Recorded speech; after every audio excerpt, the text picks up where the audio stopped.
So today we are going to discuss another congenital cardiovascular disease जिसको हम क्या कहते हैं सर, क्वार्कटेशन ऑफ आयोटा। ठीक है जी।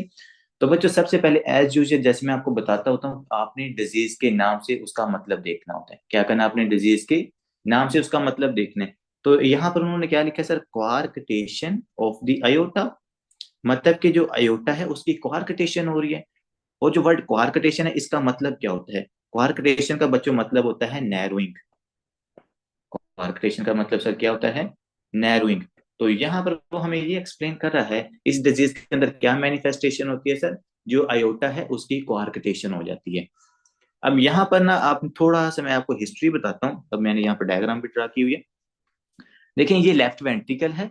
ये लेफ्ट वेंट्रिकल से क्या निकलता है हमारे पास सर, अयोटा निकलता है। ठीक है, मैं ना आपको बार बार एक चीज कहता होता हूँ कि इस अयोटा के ना अपने डिफरेंट नाम याद रखने हैं। मतलब सबसे पहले असेंडिंग अयोटा होता है, यहाँ पर ascending aorta, and then we have the aortic arch, and then we have the descending aorta. ठीक है जी। तो जहां से हमारे पास असेंडिंग अयोटा से ब्लड हमारे पास आ गया अयोटिक आर्च की, जो तीनों ब्लड वेसल्स हैं, ब्रेकियोस्फेलिक होगी, सबक्लेवियन होगी, कॉमन कैरोटिड होगी, उनके अंदर ब्लड जाता है। फिर हमारे पास स्टार्ट हो जाता है डिसेंडिंग अयोटा।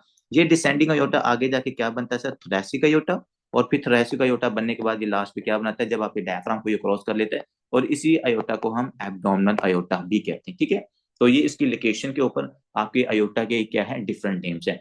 अब उसने कहा सर क्वार्कटेशन ऑफ अयोटा, मतलब कि अयोटा की क्या हुई है, नैरोइंग हुई है। अब यहाँ पर अक्सर स्टूडेंट सोचते हैं कि सर जो अयोटा की नैरोइंग हुई है, शायद जो इसने वर्ड जो यहाँ पर इसने पॉइंट को हाईलाइट किया है, जस्ट हमारे पास डिसेंडिंग अयोटा के ही अंदर नैरोइंग शायद होती है हर डिजीज के अंदर। या जो कॉर्पोटेशन ऑफ अयोटा है वो सिर्फ डिसेंडिंग अयोटा के अंदर ही होती है, ऐसा नहीं है।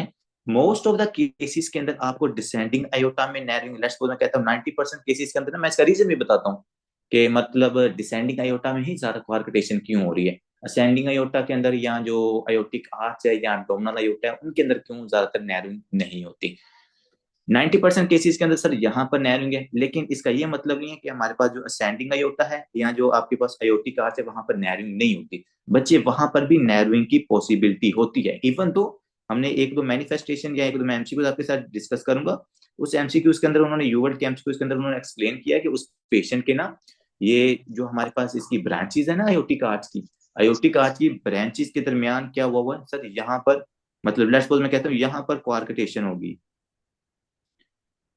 तो जब यहाँ पर क्वार्कटेशन होगी तो इससे आगे ब्लड हमारे पास क्या आ जाता है, कम जाता है। वो सारी बातें हम यहाँ पर डिस्कस करते हैं, लेकिन पहले पता होना चाहिए कि क्वार्कटेशन ऑफ अयोटा का मतलब होता है narrowing of the aorta.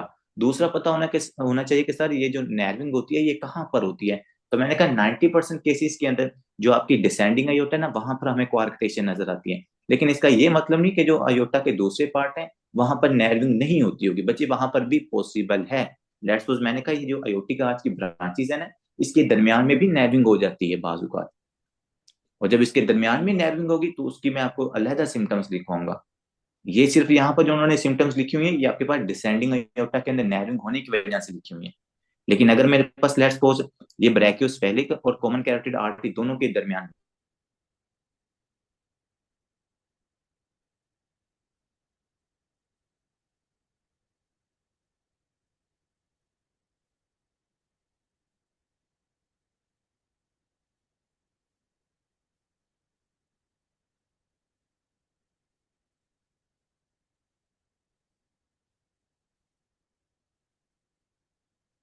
Sir आवाज नहीं आ रही।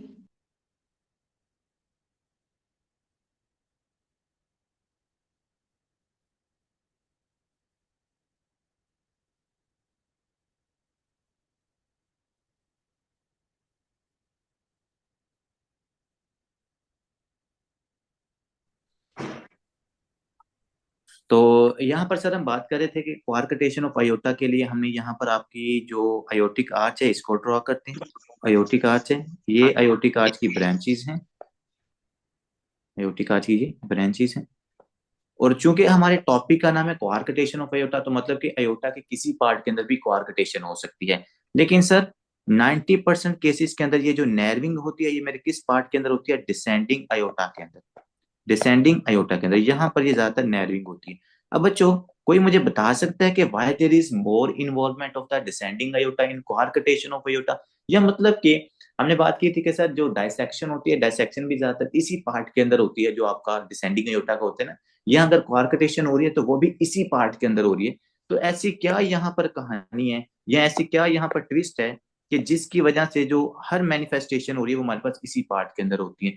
Very good doctor Faiz. Doctor Faiz ने अपना ब्रिलियंट नॉलेज हमारे साथ शेयर किया है। वो कह रहे हैं कि डॉक्टर साहब, चूंकि यहाँ पर आपके पास जो डक्टस आर्टियोसिस था ना, डक्टस आर्टियोसिस, वो डक्टस आर्टियोसिस की यहाँ पर अटैचमेंट थी। और वो डक्टस आर्टियोसिस की यहाँ पर अटैचमेंट होने की वजह से क्या हुआ कि ये वाला एरिया, इस एरिया के अंदर चेंजेस आने, ये वाला एरिया हमारे पास वीक होता है। ये बात हमने कल भी की थी कि अगर किसी बंदे के अंदर आपको डायसेक्शन भी नजर आती है तो वो यहाँ तो असेंडिंग अयोटा में होती है या डिसेंडिंग अयोटा के इस पार्ट के अंदर होती है। इसको I think isthmus of the aorta भी कहते हैं इसी पार्ट को। ठीक है जी मैडम, क्योंकि देखें, एक वो चीज जिस चीज के अंदर आपने यहाँ पर, मैंने कल आपको एक सिंपल एग्जांपल भी दी थी एक पाइप से रिलेटेड ना। ये देखें, एक अगर आपके पास एक पाइप है और उसके साथ अपन आप एक नॉर्मल जंक्शन लगाते हो, देखें लेट्स सपोज अगर ये मेरे पास एक पाइप है और इसके ऊपर मैं होल करके एक और पाइप को यहाँ पर लगा देता हूँ, तो जहां पर मैं इसको लगा रहा हूँ ये वाला एरिया हमेशा क्या रहता है, वीक रहता है। तो इसी तरह चूंकि आपका ये जो डिसेंडिंग अयोटा वाला पार्ट होता है ना, इस पार्ट के अंदर चूंकि डक्टस आर्टरोसिस की अटैचमेंट होती है, तो वो अटैचमेंट चाहे वो रिजोल्व हो जाती है, लेकिन उसके बाद रिजोल्व होने के बाद भी वो वाला एरिया क्या होता है, प्री डिस्पोज होता है कि अगर डायसेक्शन होती है, ब्लंट इंजरी, सर्जरी के अंदर हम इंशाल्लाह पढ़ेंगे कि जो आपको ब्लंट इंजरी होती है वो भी हमारे पास इसी एरिया अयोटा के, अगर किसी पार्ट के अंदर ब्लंट इंजरी होती है ना, तो हमारे पास इसी पार्ट के अंदर होती है।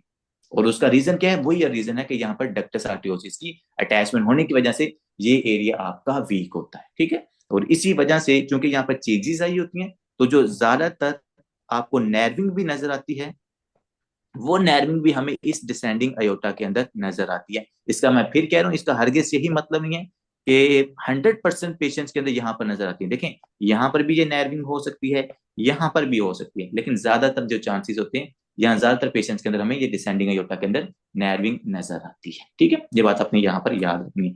दूसरी बात की थी कि सर हमें कि ये जो कोआर्कटेशन या जो नैरिंग ऑफ द आयोटा हो रही है, ये ज्यादातर किन पेशेंट्स के अंदर होती है। तो मैंने शायद आपको वहां पर भी दो एग्जांपल्स, मैं शुरू से आपको दो एग्जांपल्स देता आ रहा हूँ। कौन कौन सा सर? एक जो हमारे पास पेशेंट होता है जिनके अंदर बाइकस्पिड आयोटिक वॉल्व होता है, जिन पेशेंट के अंदर बाइकस्पिड, जिन पेशेंट्स के अंदर बाइकस्पिड आयोटिक वॉल्व, हाँ जी, कौन से वो पेशेंट्स होते हैं जिनके अंदर बाइकस्पिड आयोटिक वॉल्व होता है? क्योंकि सर हमने कहा था जो नॉर्मली होता है, ये नॉर्मली तो ट्राइकस्पिड होता है, लेकिन हमारे पास एक ऐसे सिंड्रोम के पेशेंट, वेरी गुड डॉक्टर सहर, कि सर जो टर्नर सिंड्रोम्स के पेशेंट्स होते हैं ना, टर्नर सिंड्रोम वाले पेशेंट्स के अंदर बाइकस्पिड आयोटिक वॉल्व होता है। एक उनकी कंजेंटल वो चेंज है, दूसरी जो उनके अंदर हमें चेंज नजर आती है वो होती है कोआर्कटेशन ऑफ आयोटा। टर्नर सिंड्रोम वाले पेशेंट्स के अंदर हमें ज्यादातर कोआर्कटेशन ऑफ आयोटा नजर आती है। तीसरी चीज हमें उन पेशेंट्स के अंदर क्या नजर आती है sir? That is a horse shoe kidney. तो ये तीन चार जो सिम्टम्स है ना टर्नर सिंड्रोम की, बायोकेमिस्ट्री पढ़ने से पहले पहले इंशाल्लाह हमने यहाँ पर सारी याद कर लेनी है। पहला क्या सर? उन पेशेंट के अंदर बाइकस्पिड आयोटिक वॉल्व होता है, इस वजह से यंग पेशेंट्स के अंदर आयोटिक स्टेनोसिस होने का रिस्क ज्यादा होता है। दूसरे नंबर पर सर उन पेशेंट्स के अंदर कोआर्कटेशन ऑफ आयोटा होने का रिस्क ज्यादा होता है। तीसरे नंबर पर सर उन पेशेंट्स के अंदर जो हॉर्सशू किडनी होती है उसका रिस्क ज्यादा होता है। ठीक है, वैसे और भी काफी सारी मैनिफेस्टेशन होती है, एमिनोरिया होता है उन पेशेंट्स के अंदर, इनफर्टिलिटी होती है, लिम्फ एडिमा उन पेशेंट्स के अंदर होता है, जो हेयर लाइन, हेयर लाइक ना यहाँ पर लाइन उनकी होती है, मतलब उनका जो स्टेचर होता है वो भी छोटा होता है, और ज्यादातर ये फीमेल होती है टर्नर सिंड्रोम 45X0 वाले जो पेशेंट्स होते हैं। ठीक है, तो ज्यादातर जो टर्नर सिंड्रोम है सर, टर्नर सिंड्रोम के पेशेंट्स के अंदर हमें क्या नजर आती है? कोआर्कटेशन ऑफ अयोटा नजर आती है। नेक्स्ट बच्चों देखनी है, अब देखो, अगर यहाँ पर नैरिंग हो रही है सर, इसका मतलब यह है कि इससे जो पहले पहले वाला एरिया है वहां पर ब्लड प्रेशर क्या होगा सर? ज्यादा होगा, वहां पर ब्लड वॉल्यूम क्या होगा? ज्यादा होगा। क्योंकि यहाँ पर ऑब्स्ट्रक्शन है, तो इससे आगे क्या आ जाएगा सर? कम ब्लड जाएगा। यहाँ से आगे जो ब्लड वॉल्यूम है वो भी कम होगा, और अगर आपको पता है ब्लड वॉल्यूम सर कम होता है, तो वहां से आगे जो ब्लड प्रेशर है, ब्लड प्रेशर भी हमारे पास है कम होगा। और अगर ब्लड प्रेशर कम है तो इससे आगे जितनी भी पल्सेस होंगी वो आपको वीक फील होंगी, यहाँ पर वीक पल्सेस। ठीक है, दो चीजें याद रखनी है सर, यहाँ पर ऑब्स्ट्रक्शन से पहले पहले ब्लड वॉल्यूम ज्यादा होगा, अगर ब्लड वॉल्यूम ज्यादा है तो वहां पर ब्लड प्रेशर भी हमारे पास ज्यादा होता है। तो अगर ब्लड वॉल्यूम और ब्लड प्रेशर ज्यादा है तो हम देखते हैं कि पेशेंट के किन किन बॉडी पार्ट्स के अंदर ब्लड प्रेशर इंक्रीज होगा, और इस नैरोइंग से आगे जिस जिस एरिया को ब्लड सप्लाई मिलेगी वहां पर ब्लड वॉल्यूम भी कम होगा, ब्लड प्रेशर भी कम होगा, और आगे जितनी भी हम मतलब पल्सेस वगैरह फील करेंगे वो भी वीक होगी। जैसा कि फिमोरल पल्स होगी, पोप्लीटियल पल्स होगी, ये आपको वीक फील होती है। ये हमारे पास सबसे है जी ब्रेकियोस्फेलिक आर्टरी है। उसके बाद में फिर हमारे पास सब क्लेवियन आर्टरी है, फिर हमारे पास है सॉरी कॉमन कैरोटिड आर्टरी, फिर सब क्लेवियन आर्टरी। और ये वाली जो आर्टरीज है मेजर ब्लड वेसल, ये किसको ब्लड सप्लाई करती है सर? ये ब्लड सप्लाई करती है हमारे पास अपर एक्सट्रीमिटीज को, अपर एक्सट्रीमिटीज को ये ब्लड सप्लाई करती हैं, आपकी अपर आर्म्स को ना। उसके अलावा आपके हेड को, मतलब ब्रेन वाले पार्ट को ब्लड सप्लाई करती है ये कॉमन कैरोटिड आर्टरी ना। और उसके बाद आपका जो नेक वाला एरिया हो गया, उसके बाद जो आपका फेस वाला एरिया हो गया, इन सबको ब्लड सप्लाई कौन करती है? ये वाली तीन ब्लड वेसल, ब्रेकियोस्फेलिक होगी, कॉमन कैरोटिड आर्टरी होगी, और सबक्लेवियन ब्लड वेसल्स होगी। सर अगर यहाँ पर ब्लड वॉल्यूम ज्यादा है, ब्लड प्रेशर ज्यादा है, इसका मतलब है मेरे पास अपर एक्सट्रीमिटीज के अंदर, हेड के अंदर, सॉरी ब्रेन के अंदर, और जो आपका नेक और फेस का एरिया है, उन एरियाज के अंदर भी ब्लड प्रेशर, ब्लड वॉल्यूम क्या होगा? इंक्रीज होगा।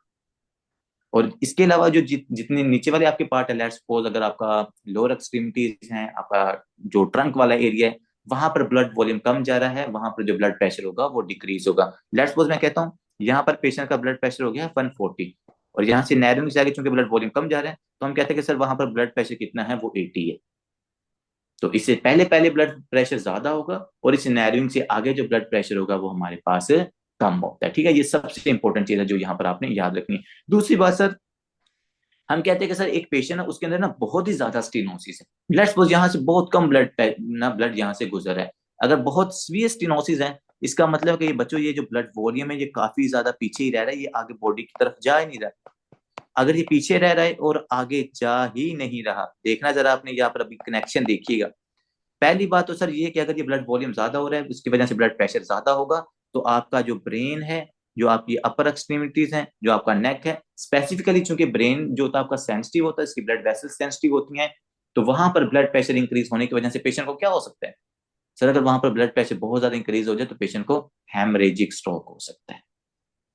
तो क्वार्कटेशन ऑफ अयोटा की वजह से जो पहली डेंजरस मैनिफेस्टेशन आ सकती है वो आपका सेरिब्रल हेमरेज, या आपका पास हेमरेजिक स्ट्रोक हो सकता है पेशेंट का। ठीक है, इसके अलावा सर कुछ और भी हो सकता है भाईजान? बिल्कुल हो सकता है, क्यों नहीं हो सकता? क्योंकि सर ये वाली जो अयोटा है, यहाँ पर हमारे पास ज्यादा प्रेशर लग रहा है, तो इस पेशेंट की जो यहाँ पर असेंडिंग अयोटा और ये जो अयोटिक आर्च है, यहाँ से रप्चर भी हो सकता है। ये वाली ब्लड वेसल क्या कर सकती है? ये रप्चर हो सकती है, और रप्चर होने का रीजन मैंने आपको बता दिया, क्या रीजन? क्योंकि यहाँ पर ब्लड प्रेशर इंक्रीज है।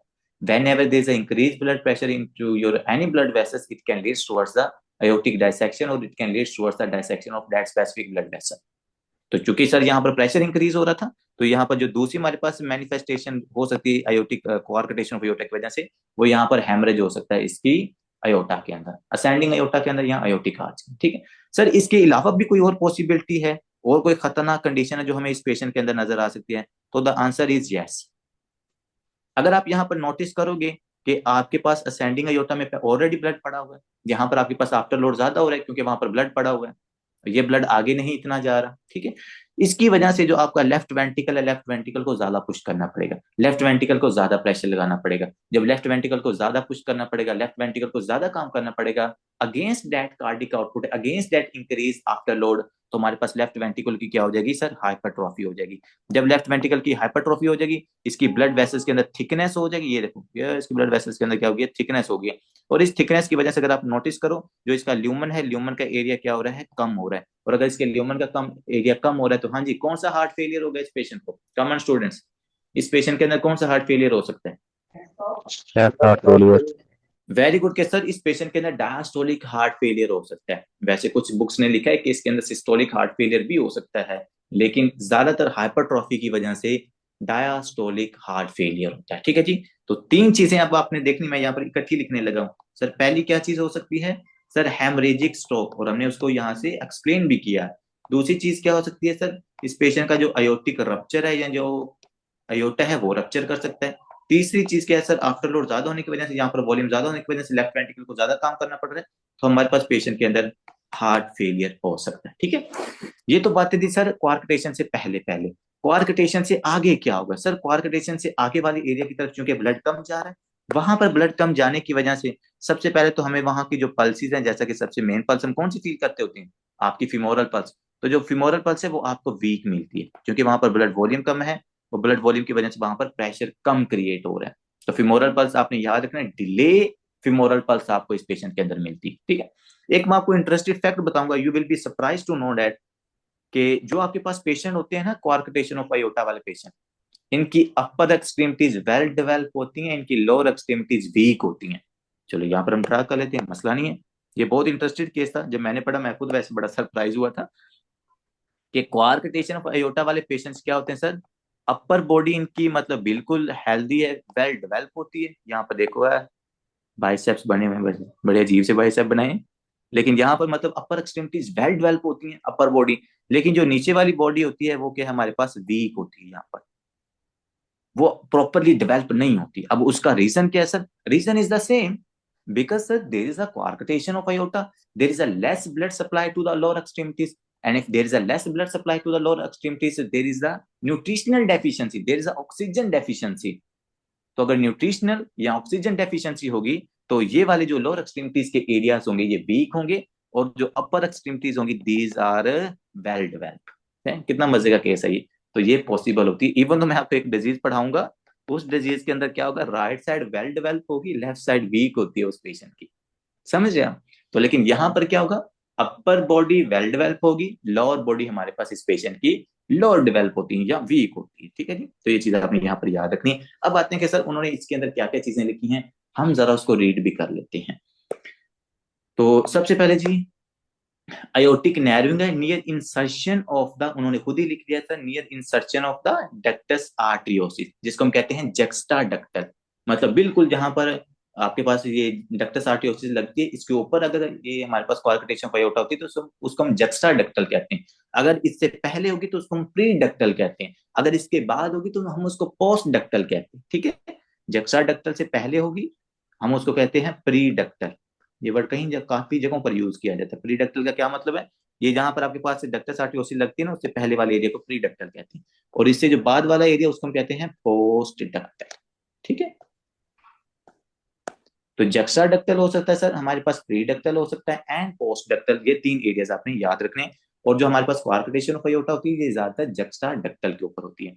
नेक्स्ट उसने बात की है कि सर इसकी एसोसिएशन किसके अंदर, मतलब ये किन पेशेंट्स के अंदर ज्यादातर हमें coarctation ऑफ aorta नजर आती है, तो उसके लिए वो एक्सप्लेन करते हैं associated with the bicuspid aortic valve, कि सर ऐसे पेशेंट जिनके अंदर जो अयोटिक वॉल्व होता है ना वो बाइकस्पिड होता है। और वो कौन से पेशेंट होते हैं सर, वो पेशेंट हमारे पास होते हैं टर्नर सिंड्रोम के। यार बड़ी कमाल की बात, आप माइक ऑन करके खांसी कर रहे हो यार, माइक बंद रखें।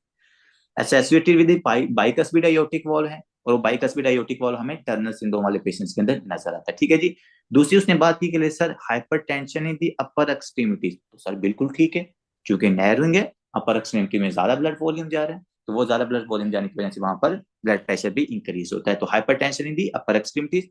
दूसरी बात करता है कि sir lower extremities are cold with weak delayed pulses, तो वो सारी बातें सर हम एक्सप्लेन कर चुके हैं। क्योंकि लोअर एक्सट्रीमिटीज में ब्लड सप्लाई कम जा रही है, वहां पर हमारे पास प्रेशर भी कम क्रिएट होता है, जब वहां पर ब्लड कम होगा तो इस वजह से हमें जो कोल्ड एक्सट्रीमिटीज हैं वो कोल्ड मिलती हैं, वो हमें कोल्ड मिलती है। हाँ जी, एक और डिजीज में भी मैंने आपको बताया था कि आपकी जो लोअर एक्सट्रीमिटी है लेफ्ट या राइट वो आपको कोल्ड मिलती है जी, कौन सी डिजीज होती है वो,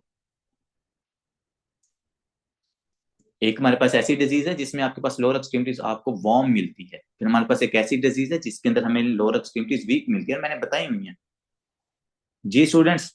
anyone has beautiful idea, Raynaud phenomena के अंदर नहीं, रेनॉल्ड फिनोमेना के अंदर नहीं, वो तो बाहर से हमारे पास टेम्परेचर इंक्रीज हो रहा है ना उसकी वजह से होती है, इंटरनल चेंजेस की वजह से मैं बात कर रहा हूँ।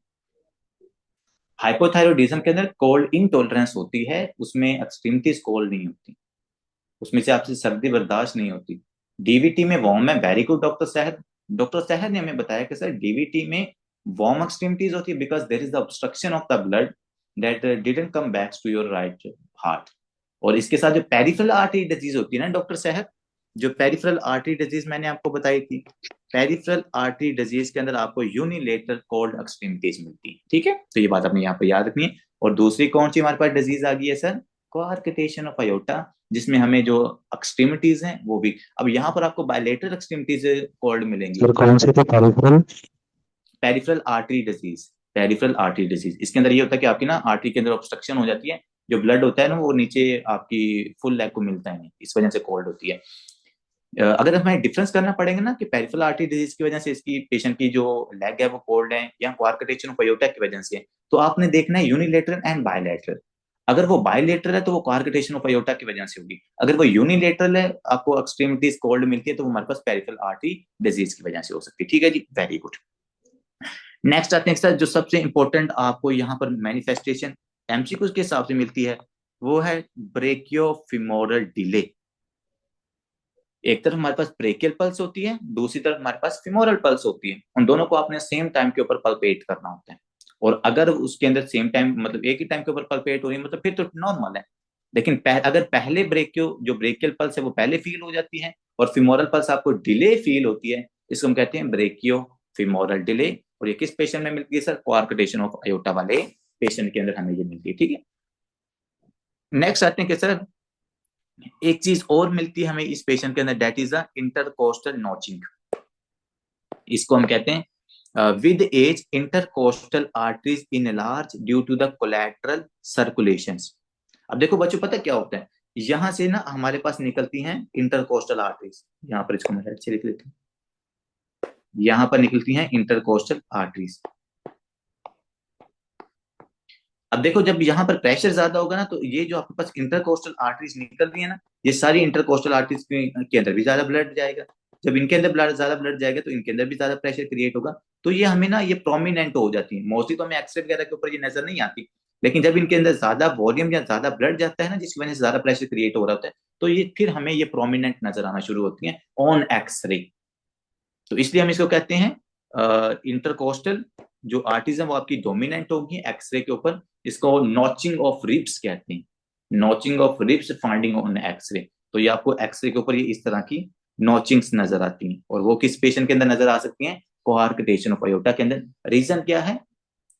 क्योंकि असेंडिंग अयोर्टा में ज्यादा ब्लड है, ज्यादा प्रेशर है, तो इंटरकोस्टल आर्टरीज में भी वहां पर ज्यादा ब्लड जाना शुरू हो जाता है। तो जितनी भी कोलैटरल आर्टरीज होती है ना, वो सारी ओपन हो जाती हैं, इवन दो वो प्रोमिनेंट हो जाती हैं। तो एक्सरे के ऊपर वो हमें वो प्रोमिनेंट आर्टरीज नजर आती हैं, इवन दो ये प्रोमिनेंट आर्टरी आपके पास जो रिब्स होती है ना, उनकी नॉचिंग करवाना शुरू कर देती है। लेट्स सपोज अगर ये मेरे पास रिब है ना, और अगर इसके ऊपर से ये आर्टरी गुजर रही है, और ये आर्टरी के अंदर अगर ज्यादा प्रेशर क्रिएट हो रहा है, तो ये क्या करेगी, यहाँ पर आपकी रिब को नॉच करना शुरू कर देगी।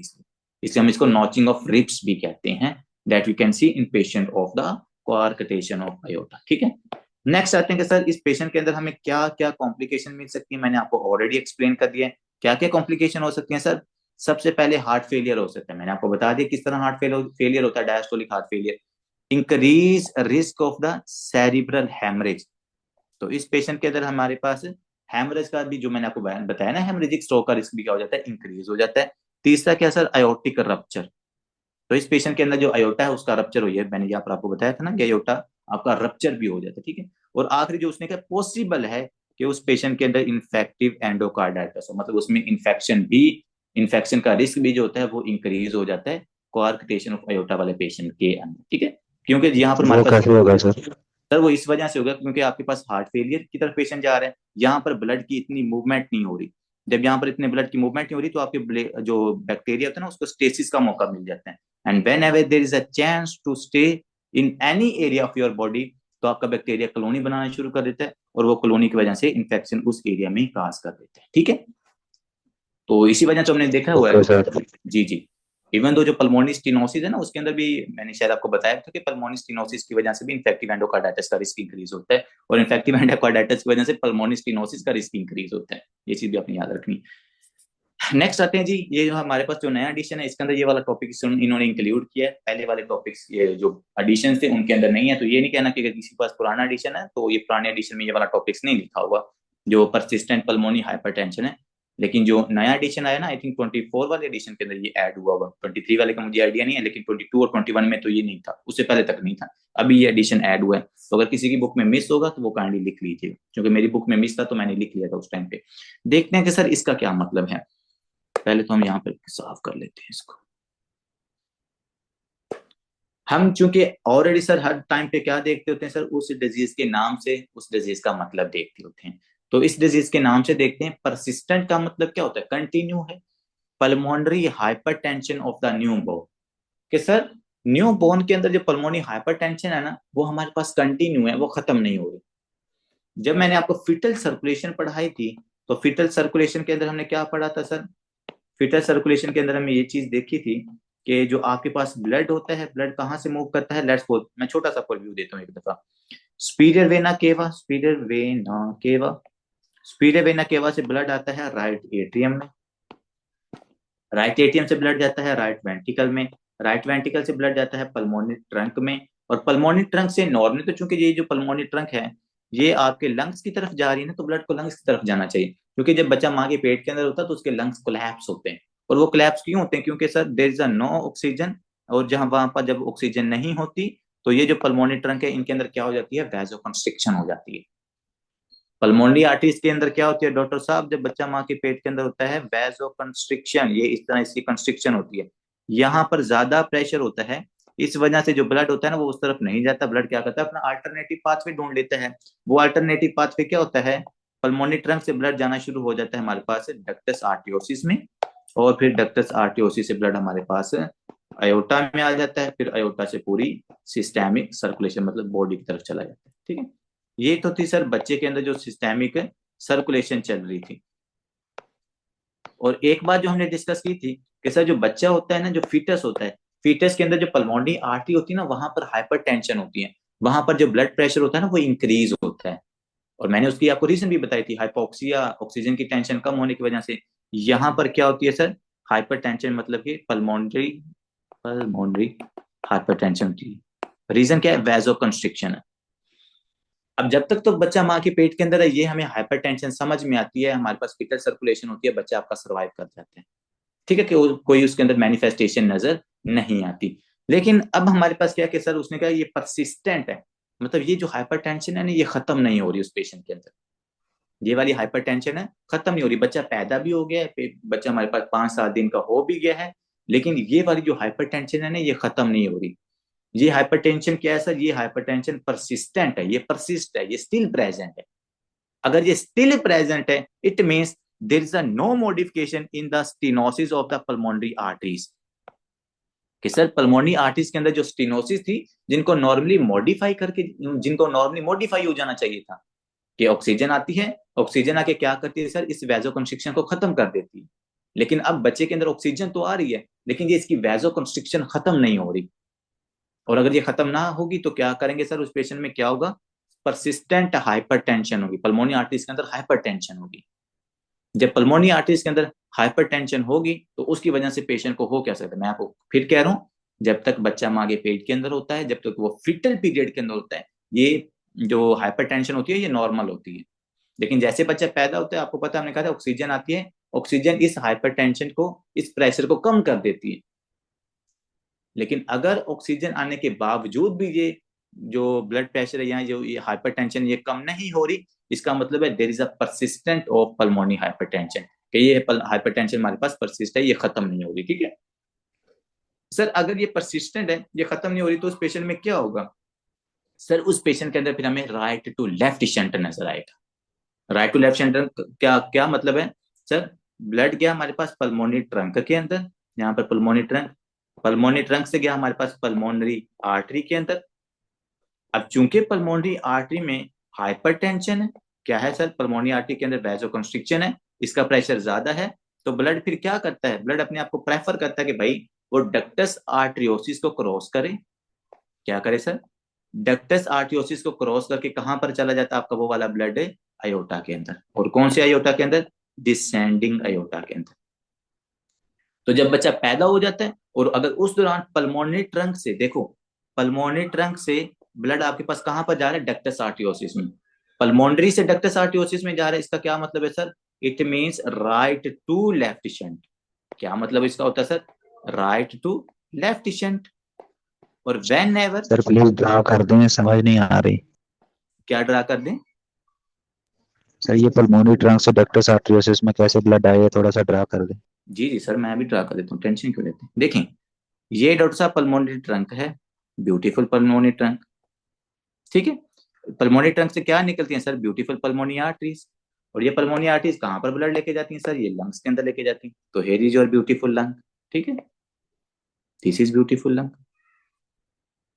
And here is beautiful lung. ठीक है, नॉर्मल सर्कुलेशन किस तरह लगी होती है सर? नॉर्मल सर्कुलेशन ऐसे होती है, यहाँ पर अयोटा आता है, अयोटा से अयोटिक आर्च आती है, अयोटिक आर्च से डिसेंडिंग अयोटा ये गया। ठीक है जी, ऊपर से हमारे पास अयोटिक आर्च की ब्रांचेज लगा लेते हैं सर आपकी पुरजोर फरमाइश पर। ठीक है, अब बात आपने जरा डॉक्टर साहब समझनी है, हमारे पास नॉर्मल कंजक्शन जो कंजक्शन होती है डक्टस आर्टियोसिस वो कहाँ पर लगी होती है सर? ये लगी होती है। ठीक है, अब बात को आपने समझना है।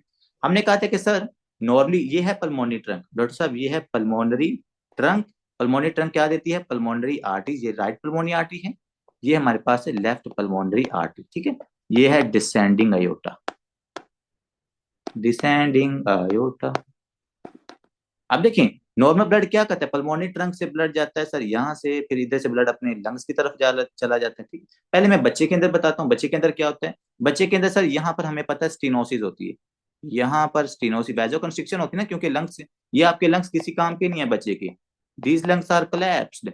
वो कोलैप्स क्यों होते हैं? क्योंकि वहां पर ऑक्सीजन नहीं होती, और उनकी ऑक्सीजन ना होने की वजह से ये जो पल्मोनरी आर्टरीज होती है ना, ये आपको पता है ये इनके अंदर वैजो कंस्ट्रिक्शन होती है। हमने ये कितनी दफा बात डिस्कस की हुई है कि sir whenever there is a hypoxia in the pulmonary arteries, और उस हाइपोक्सिया की वजह से क्या होता है? वैजो कंस्ट्रिक्शन, वैजो कंस्ट्रिक्शन। और वैजो कंस्ट्रिक्शन की वजह से क्या होता है सर? वैजो कंस्ट्रिक्शन की वजह से जो एरिया होता है, एरिया कम होता है, तो जब एरिया कम होगा तो प्रेशर हमारे पास एलिवेट हो जाएगा। तो इस पल्मोनरी आर्टरीज के अंदर चूंकि प्रेशर क्या होता है? प्रेशर यहाँ पर एलिवेट होता है, इसीलिए जो फिटस की पहले बात कर रहा हूँ, फिटस के अंदर ब्लड पल्मोनरी ट्रंक में आता है, फिर वहां से ब्लड ये इस अयोटा के अंदर चला जाता है। ठीक है, और ये इसका नाम क्या है सर? डक्टस आर्टियोसिस। अब हमने कहा सर बच्चा पैदा हो गया, बच्चा पैदा होने के बाद जो उसके लंग्स हैं, लंग्स उसके काम करना शुरू करती हैं, लंग्स के अंदर ऑक्सीजन आना शुरू हो गई है, लंग्स स्टार्टेड टू वर्क।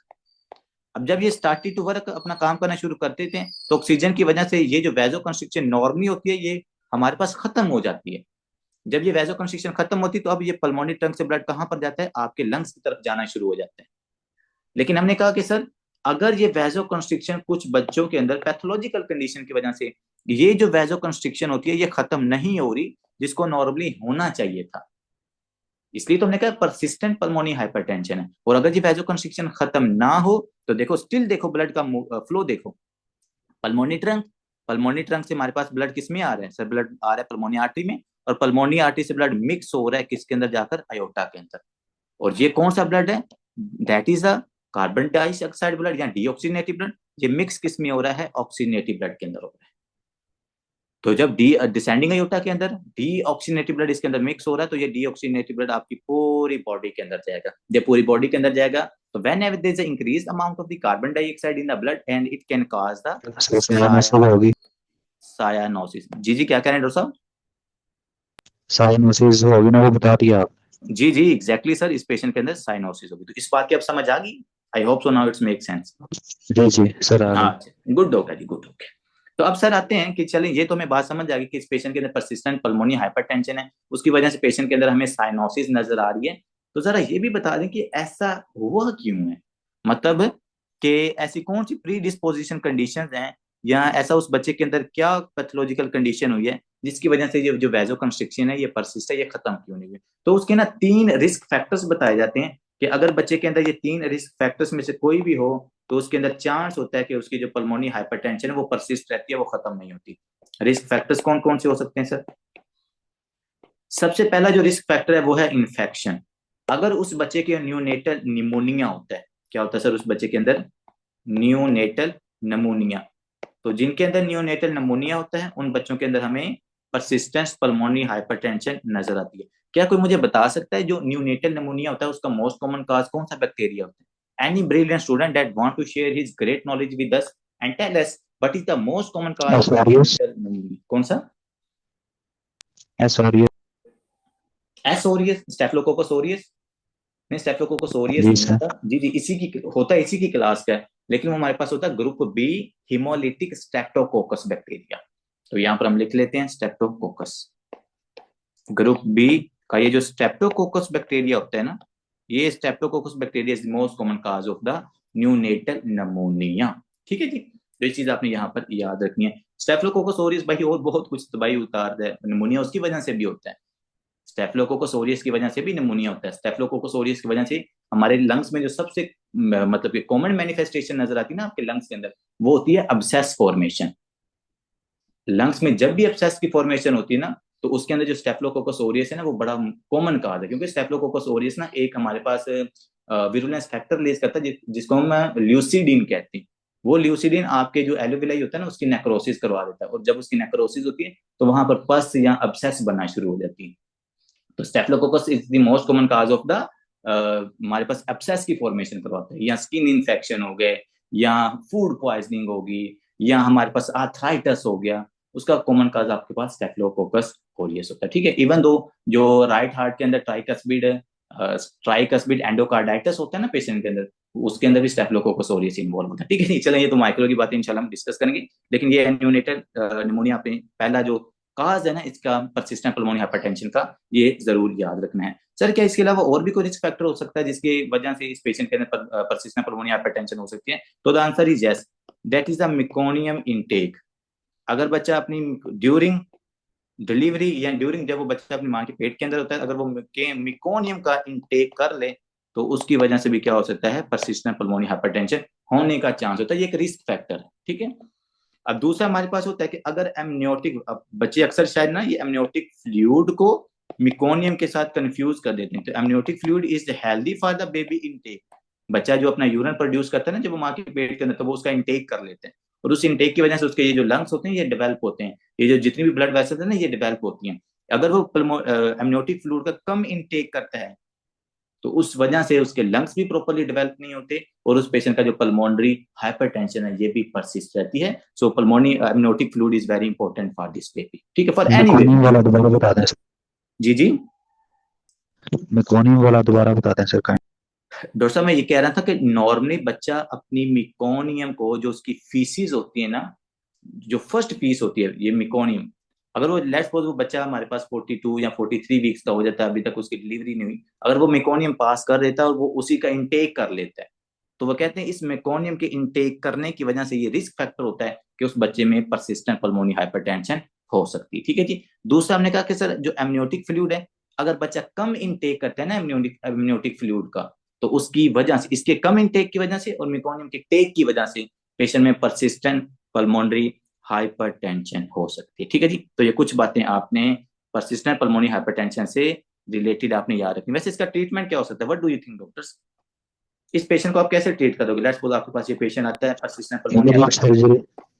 जी, एनसाइड्स वगैरह दे के आइबुप्रोफेन एरिया को बंद करेंगे ताकि प्रोस्टाग्लैंडिन्स को रिलीज ना हो।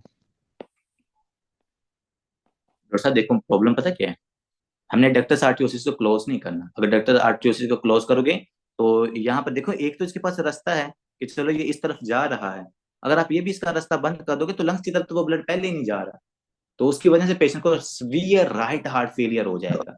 तो ये तो रास्ता, ये तो प्रोस्टाग्लैंडिन्स हमारे को लिए बंद हुआ थी हमने इस ताकि पेशेंट को ओपन तो, रहे पीडीए।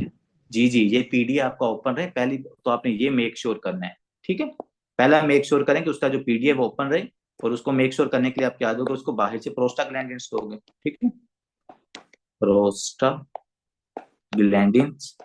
एक्सोजीनियसली आप उसको दे सकते हो। ठीक है जी। और ये कब तक दे सकते हो भाईजान, जब तक आपने इसका हल नहीं निकाल लेना, इस पल्मोनी हाइपरटेंशन का हल नहीं निकाल लेना।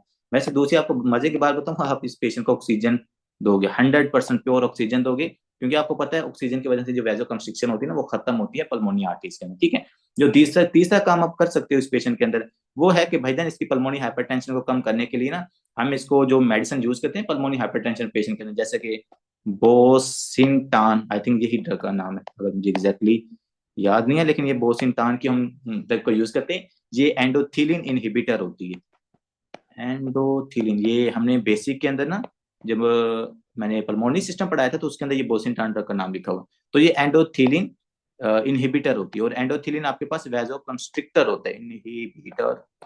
एंडोथिलिन क्या होता है हमारे पास, वैजो कंस्ट्रिक्टर होता है। तो बोसिनटान देके एंडोथिलिन को इनहिबिट करते हैं, तो उससे कुछ ना कुछ हद तक जो वैजो डायलेशन यहाँ पर होती है और आपका ब्लड का फ्लो लंग्स की तरफ इंक्रीज होता है। ठीक है जी। तो अगर बहुत ज्यादा स्टेनोसिस हो जाए तो फिर आपको इसकी सर्जिकल रिपेयर करनी पड़ती है। ठीक है, नेक्स्ट आते हैं last but not least, one of the easiest and one of the most important topics, that is the hypertension. Hypertension भाईजान बहुत ज्यादा इंपॉर्टेंट है, ठीक है जी। अब कोई मुझे बता सकता है हाइपरटेंशन क्या एक्चुअली क्या होती है? जैसे मैंने उस दिन आपसे फीवर का पूछा था, इसी तरह चले आज हम पूछते हैं what is hypertension, what do you think? आप हाइपरटेंशन को कैसे डिफाइन करोगे? तमाम स्टूडेंट्स पार्टिसिपेट करें।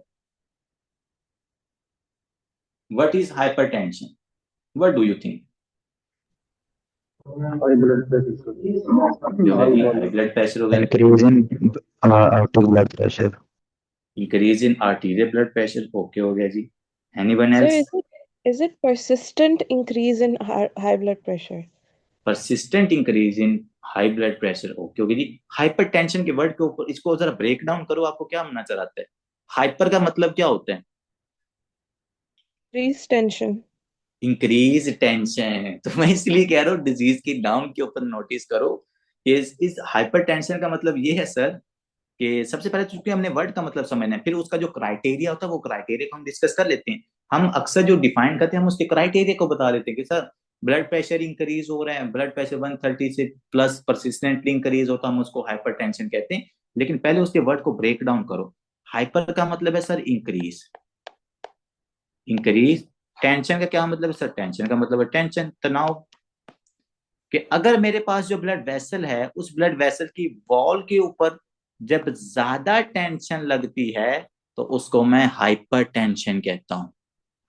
अगर आपकी ब्लड वेसल्स की वॉल के ऊपर ज्यादा टेंशन क्रिएट होती है उसको हम क्या कहते हैं? हाइपर टेंशन कहते हैं। अब इसकी बात करते हैं हाइपर टेंशन का क्राइटेरिया क्या होता है सर। हम बात करते हैं कि जो नॉर्मली हमारे पास टेंशन क्रिएट होती है ना ब्लड वेसल्स के ऊपर, वो होती है 120/80 मिलीमीटर मरकरी। और ये हमारे पास नेचुरल हाइपर मतलब इतनी टेंशन होती है जो आपकी ब्लड वेसल्स बियर कर लेती हैं, और वो कोई मैनिफेस्टेशन इसकी वजह से नहीं आती। असल में जो हाइपरटेंशन का मेन प्रॉब्लम है ना वो यही है कि ज्यादा टेंशन क्रिएट हो रही है।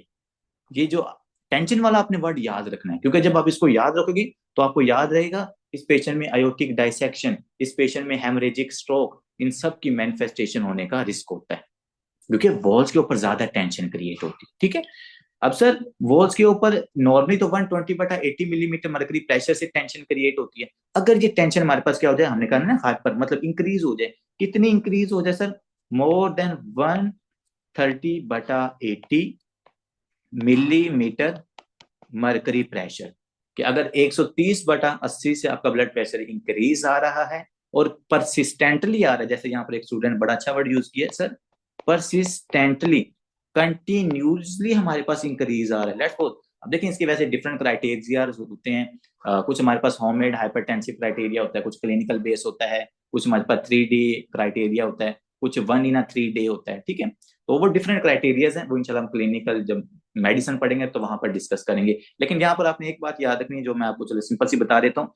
अगर लेट्स सपोज आपने 3 times ब्लड प्रेशर को मेजर किया है ना, 3 times मेजर किया है और कंसिस्टेंटली उस पेशेंट का ब्लड प्रेशर इंक्रीज आ रहा है, तो फिर आपने मेक श्योर करना है कि that is a patient of hypertension. ये नहीं कह देना कि पेशेंट आपके पास आया है और आपने उसका ब्लड प्रेशर मेजर किया, वो आपको 130 से इंक्रीज मिला तो आपने उसको हाइपरटेंसिव करार दे देना। ऐसा नहीं करना भाईजान।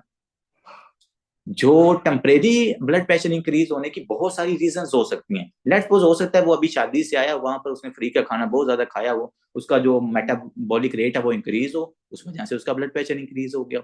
ठीक है। यहाँ पेशेंट आपको देखकर, चूंकि जो क्लिनिक में पहली दफा पेशेंट्स आते हैं वो डॉक्टर को देख के उनका सिंपैथेटिक नर्वस सिस्टम एक्टिवेट होता है, तो उसकी वजह से ब्लड प्रेशर इंक्रीज हो सकता है।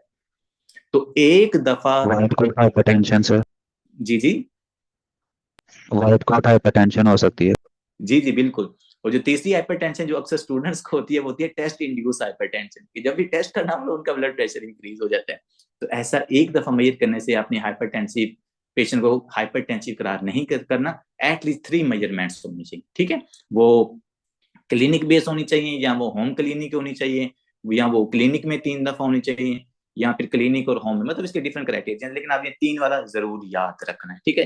पेशेंट आपके पास 3 दफा आया है और 3 दफा ही उसका ब्लड प्रेशर इंक्रीज है, it means that is the persistent hypertension and that is the hypertensive patient। ठीक है। नेक्स्ट बात करते हैं कि सर हाइपरटेंशन के जो रिस्क फैक्टर्स हैं ये बता दें कि ऐसी कौन कौन सी चीजें हैं जो पेशेंट के अंदर हाइपरटेंशन काज करवा सकती हैं। बच्चों इसके रिस्क फैक्टर बहुत ज्यादा इंपॉर्टेंट हैं। हमारी सोसाइटी में जो सबसे ज्यादा जरूरत है वो डॉक्टर्स को चाहिए कि वो रिस्क फैक्टर्स के ऊपर काम करें। मैं अभी जो क्लिनिकल्स के सब्जेक्ट हम मेडिसिन के पढ़ते हैं तो मैं बच्चों को ज्यादातर कोशिश करता हूँ कि उनको ना रिस्क फैक्टर्स ही बताऊं। देखो अगर एमआई हो रहा है ना, तो एमआई के रिस्क फैक्टर्स देखो, आप उन रिस्क फैक्टर्स को अपनी सोसाइटी में कम करो, आप उन रिस्क फैक्टर्स को अपने पेशेंट्स के अंदर कम करो, then you will be a great doctor. अब ये एक अच्छा डॉक्टर नहीं है कि हमारे पास वो एंटी हाइपरटेंसिव देके उसने ब्लड प्रेशर को कंट्रोल किया हो, नहीं भाई, आप कोशिश करो रिस्क फैक्टर विदाउट मेडिसिन आप उस पेशेंट को ठीक करो, या इवन उसके कुछ ना कुछ सिम्टम्स को इंप्रूव करो। तो रिस्क फैक्टर मैं इसलिए कहता हूँ कि रिस्क फैक्टर आपने जरूर याद रखने हैं। चलिए जी, इसकी बात करते हैं कि सर कौन कौन से रिस्क फैक्टर्स हैं जो पेशेंट के अंदर हाइपरटेंशन काज कर सकते हैं और जिसकी वजह से पेशेंट हाइपरटेंशन से बच सकता है। उसमें सबसे पहले आती है जी ओबेसिटी। ओबेसिटी, बिल्कुल जी डॉक्टर साहब, अगर आप पेशेंट के अंदर देखो, ओबेसिटी अक्सर कहा जाता है कि जो मोटापा होता है ये हर बीमारी की जड़ होता है। उर्दू में तो ऐसे कहते हैं, इंग्लिश में आप ट्रांसलेट कर लीजिएगा इसको। ओबेसिटी क्या कहते हैं? मोटापा हर बीमारी का, कहते हैं बीमारी की जड़ होती है। तो इससे वाकई ही ये ऐसी बात है। डायबिटीज मेलाइटस ओबेसिटी की वजह से है, हाइपरटेंशन ओबेसिटी की वजह से है, एमआई ओबेसिटी की वजह से, इस्केमिक स्ट्रोक ओबेसिटी की वजह से, तमाम, और इवन दो रिस्पायरेटरी फेलियर जिसको हम कहते हैं ना, क्या नाम है यार उस डिजीज का, हाइपोवेंटिलेशन, ओबेसिटी इंड्यूस हाइपोटेंशन शायद उसको कहते हैं, कि ओबेसिटी की वजह से ना पेशेंट के जो लंग्स होते हैं वो प्रॉपरली एक्सपैंड नहीं करते, तो उस पेशेंट के अंदर रिस्पायरेटरी फेलियर हो रहा होता है। तो इवन दो देखो आप सारे ओबेसिटी का, मैं आपको बता दूं भाई, इनफर्टिलिटी ओबेसिटी की वजह से हो सकती है, you will be surprised to know that. Gynaecomastia obesity की वजह से हो सकता है। मैंने आपको उस दिन एक चीज बता रहा था ना कि जो हार्ट फेलियर के पेशेंट्स होते हैं, हार्ट फेलियर वाले पेशेंट के अंदर कौन सा मार्कर इंक्रीज होता है? Can anyone tell me? अगर मैंने पेशेंट को देखना कि उसमें हार्ट फेलियर है तो मैं कौन सा मार्कर देखता होता हूँ? जैसे हम एमआई के अंदर तो वो, troponin levels जी जी troponin levels देखेंगे। मैडम वो एमआई के अंदर देखते हैं। अच्छा, हाँ जी, इसके अंदर एएनपी या बीएनपी में से कौन सा देखेंगे? BNP. BNP, very good doctor Faiz. Doctor Faiz कह रहे हैं कि सर हार्ट फेलियर वाले पेशेंट के अंदर हम बीएनपी देखते होते हैं।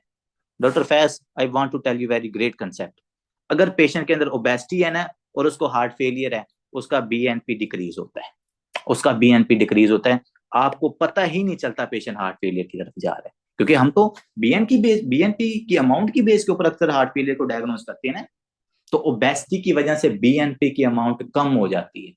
क्यों ऐसा क्यों होता है? बच्चे, जो आपके फैट सेल्स होते हैं ना, ये fat cells, they loves to eat BNP.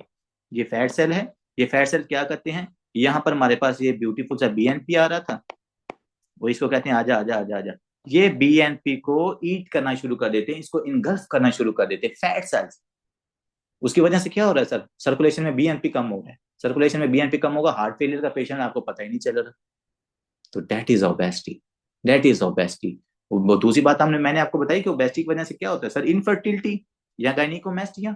Gynaecomastia क्यों हो रहा है भाई? ओबेसिटी, फैट सेल के अंदर एरोमेटेज एंजाइम होता है, वो एरोमेटेज एंजाइम क्या करता है, जो हमारे पास एंड्रोस्टीन डायोन होता है ना, उसको कन्वर्ट कर देता है एस्ट्रोजन के अंदर, अगर मैं मेल की बात करूं। और आपको पता है एस्ट्रोजन क्या करता है? एस्ट्रोजन आपके जो ब्रेस्ट सेल्स हैं इनका साइज इंक्रीज करता है, ब्रेस्ट सेल्स के। सर एस्ट्रोजन को कन्वर्ट करेगा एस्ट्रोजन में? जी जी, एंड्रोस्टीन डायोन जो होता है ना, एंड्रोस्टीन डायोन कन्वर्ट होता है एस्ट्रोजन के अंदर with the help of aromatase enzyme. ठीक है, ये एरोमेटेज एंजाइम यहाँ पर भी इन्वॉल्व होता है। और ये एस्ट्रोजन, आपको पता है एस्ट्रोजन मेल के अंदर जो गायनिकोमेस्टिया होता है वो एस्ट्रोजन की अमाउंट की वजह से, ज्यादा होने की वजह से होता है, प्रोलैक्टिन के ज्यादा होने की वजह से नहीं होता। ये थोड़ा सा कंसेप्ट क्लियर कर लिए। प्रोलैक्टिन कभी, प्रोलैक्टिन करवा ही नहीं सकता आपकी मतलब ब्रेस्ट का साइज को इंक्रीज। प्रोलैक्टिन जब एस्ट्रोजन वगैरह के ऊपर इफेक्ट करता है ना, तो फिर जाके उस पेशेंट के अंदर मतलब गायनिकोमेस्टिया होता है। इंशाल्लाह रिप्रोडक्टिव के अंदर या एंडो के अंदर सारी बातें करेंगे। ये हमारा कंसेप्ट अब आउट ऑफ टॉपिक जा रहा है, लेकिन मेन चीज आपको बताना था, मेन चीज सर आपको काइंडली बताइए, जी जी क्या सर? ये फैट सेल जो एस्ट्रोजन बनाते हैं, ये थोड़ा सा कंसेप्ट दोबारा बताइए। सर मैं ये कह रहा था कि आपके जो फैट सेल्स होते हैं, फैट सेल्स के अंदर होता है एरोमेटेज एंजाइम। वो एरोमेटेज एंजाइम क्या करता है, वो आपका एक मॉलिक्यूल होता है या एक एंड्रोजन होता है, उसको हम कहते हैं एंड्रोस्टीन डायोन। ये एंड्रोस्टीन डायोन को जो मेल होते हैं ना, मेल इससे टेस्टोस्टेरोन बनाते हैं, फीमेल इससे नॉर्मली भी एस्ट्रोजन ही बनाती है। ठीक है, अब पेशेंट में अगर ओबेसिटी है या फैट सेल्स है ना, तो वो जो एंड्रोस्टीन डायोन है जिसने टेस्टोस्टेरोन में कन्वर्ट होना होता है ना मेल के अंदर, वो कन्वर्ट हो जाते हैं एस्ट्रोजन के अंदर। अब उसकी वजह से मेल को दो नुकसान, एक तो उसको टेस्टोस्टेरोन कम हो रहा है जिसकी वजह से वो पेशेंट इरेक्टाइल डिस्फंक्शन या उन मैनिफेस्टेशंस की तरफ जा सकता है, दूसरा उसका एस्ट्रोजन ज्यादा हो रहा है, और अगर मेल के अंदर एस्ट्रोजन ज्यादा हो ओके तो सर। उसको गायनिकोमेस्टिया होता है। ठीक है, नेक्स्ट आते हैं sir, obesity is risk factor for many many diseases. ठीक है, उसके अलावा सर और कोई भी रिस्क फैक्टर हो सकता है, why not, there are lot of risk factors like smoking. Smoking is also risk factor, and it is also the risk factor of many diseases.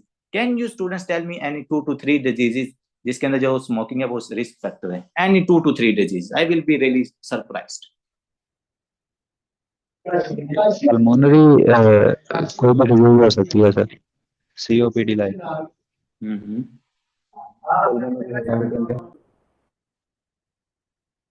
Atherosclerosis.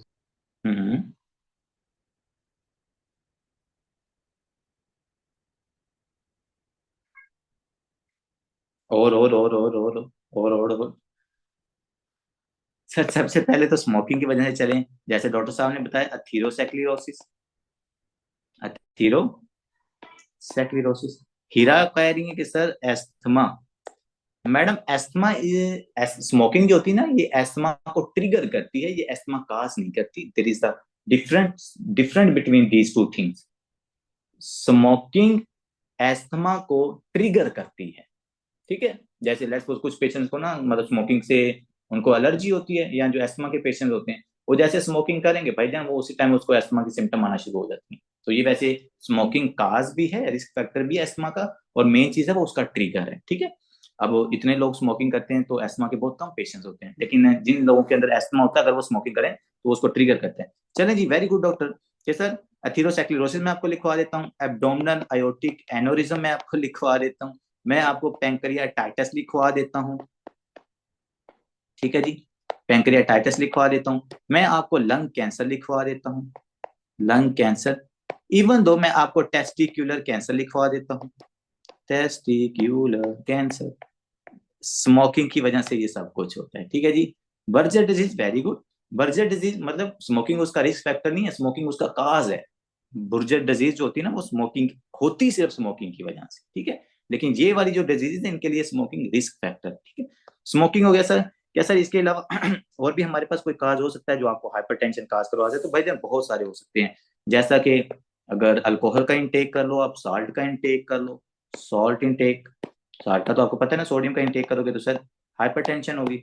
अगर आप अल्कोहल का इंटेक करोगे, अल्कोहल का intake करने की वजह से क्या होगा पेशेंट को? जी जी मैडम, आप लीव कर सकते हैं, जिनकी क्लास है वो लीव कर सकते हैं, बाकी ब्रिलियंट नॉलेज को जरा एक्सेप्ट करें। साल्ट इनटेक की वजह से हो सकता है, अल्कोहल जिनकी क्लास है वो लेफ्ट कर सकते हैं। अब जिनको नींद आ रही वो ना लेफ्ट करना शुरू कर दें।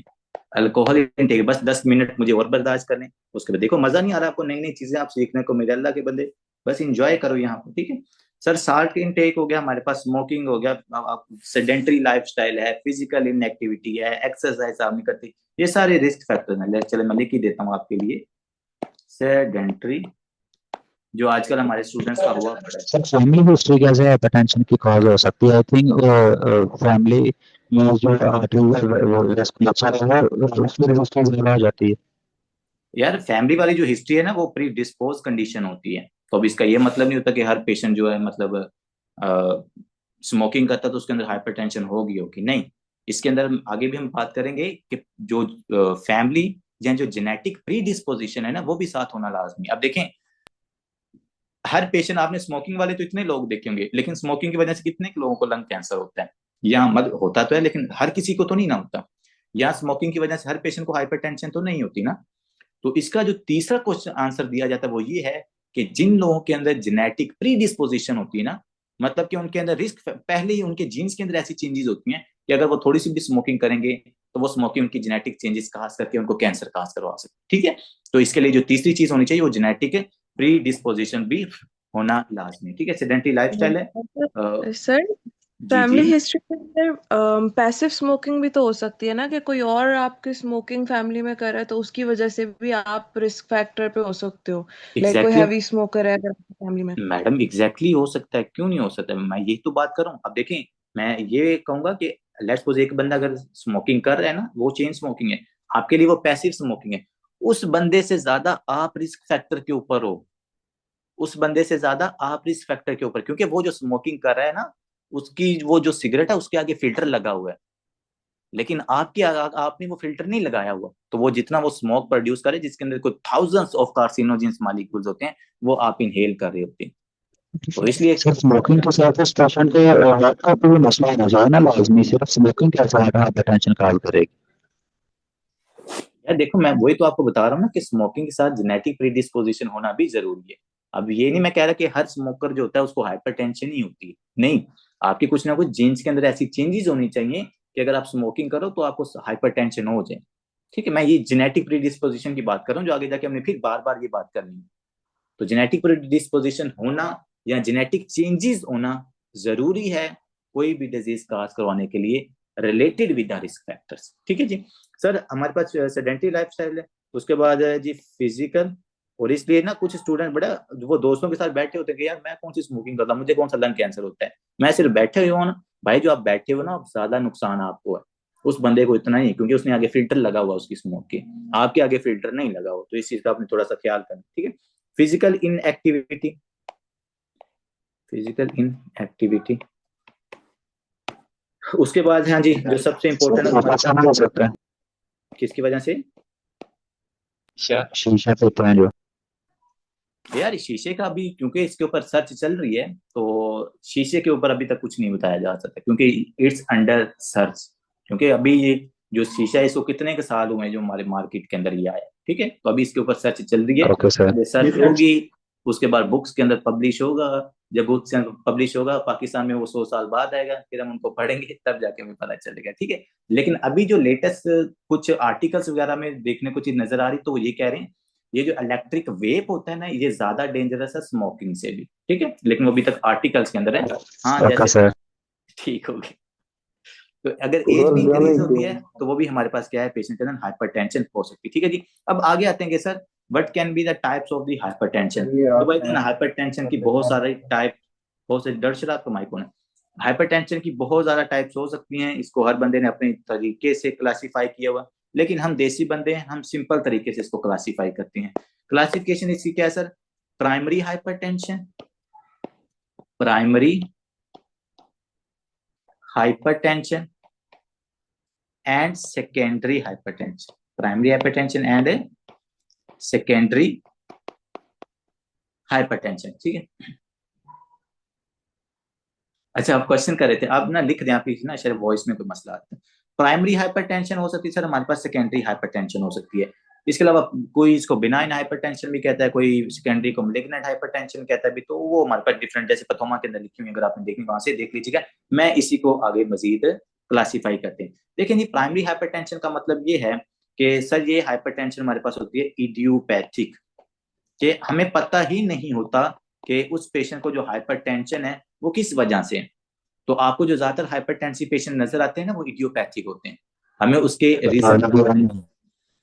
डॉक्टर क्या कह रहे हैं, abdominal aortic aneurysm, abdominal aortic aneurysm, कि जो आपका एब्डोमिनल आयोटा होता है ना, जब वहां पर एनोरिज्म बन जाती है ना, तो उसको हम एब्डोमिनल आयोटिक एनोरिज्म कहते हैं। और smoking one of the most common cause of the aortic aneurysm, abdominal aortic aneurysm.